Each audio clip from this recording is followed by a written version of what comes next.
Supreme court का इमरान खान के long मार्च के खिलाफ कोई भी हुक्म जारी करने से इनकार। वफाकी हुकूमत की दरख्वास्त अदालत ने मुस्तरद कर दी। अदालत ने करार दिया कि हुकूमत कानून के मुताबिक सूरत हाल से निपट सकती है। जब हुजूम आएगा और कानून की खिलाफ वर्जी होगी तभी हम मुदाखलत करेंगे।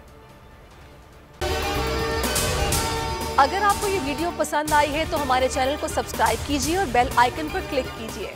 एक बार फिर नंबर 1 बोल न्यूज ने एक बार फिर सारे रिकॉर्ड तोड़ दिए। सिकंदर सुल्तान राजा साहब ने मियां नवाज शरीफ से राब्ता किया और उनसे पूछा कि मेरे लिए क्या हुक्म है। बोल का प्रोग्राम अब पता चला। लाहौर के अस्पतालों में भी मसीहा नहीं फिरौन बैठे हैं। शाम 7 बजे की स्लॉट में सबसे ज्यादा देखा गया। 65% सार्फिन ने सिर्फ बोल देखने का इंतखाब किया। खून हल्का हवलदार का ही होता है, पुलिस के खिलाफ तो न जाने कितने प्रोग्राम्स हैं। क्योंकि बोल है नंबर 1। सबसे ज्यादा व्यूज, सबसे ज्यादा रील्स और सबसे ज्यादा रेटिंग के साथ बोल अब भी नंबर 1 पोजीशन पर बरकरार। सब्सक्राइब करें और बेल दबाएं ताकि कोई खबर रह न जाए।